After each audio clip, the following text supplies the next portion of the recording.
Europe र एसियाको सीमामा अवस्थित एउटा यस्तो देश जहाँ इतिहास चिच्याउँछ, गुफा बोल्छन् र परम्परा अझै जीवित छन्। यही हो जर्जिया, रहस्यले भरिएको एक अनुपम भूमि।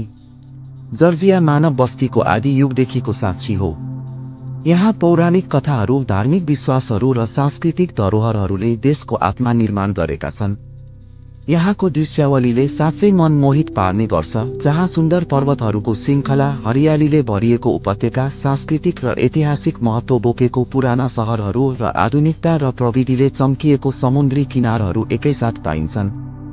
यी सबै तत्त्वहरूले यहाँको सौन्दर्यलाई अझै वृद्धि गरेका छन् र आउने हरेक पाहुनाको मनमा अनौठो शान्ति र आनन्दको अनुभव जगाउँछन्। जर्जियामा पाहुनालाई देवता सरह आदरका साथ स्वागत गरिन्छ। यहाँको भान्साले मात्र होइन, परम्परागत भोजन र आतिथ्यले पनि न्यानो माया र गहिरो संस्कृतिको झल्को दिन्छ। पाहुनालाई सम्मान गर्नेलाई यहाँको सभ्यता र संस्कारले विशेष महत्त्व दिएको छ र पाहुनाप्रति गरिएको सत्कार सदैव सम्झनलायक हुन्छ। जर्जियाको हरेक चट्टान, नदी र गाउँमा कुनै न कुनै प्राचीन कथा र रहस्य लुकेको हुन्छ, जसले यहाँको सांस्कृतिक समृद्धि र ऐतिहासिक महत्त्वलाई अझ गहिरो बनाउँछ।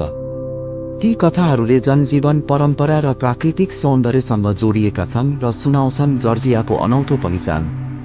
जर्जियाको हरेक गुफा एउटा भूतपूर्व कथा हो, हरेक परिकार एक परम्परा हो र हरेक यात्रा एउटा नव अनुभव हो। यदि तपाईलाई यस्तो संस्कृति मन पर्छ भने हामीसँग अर्को यात्रा गर्नुहोस्।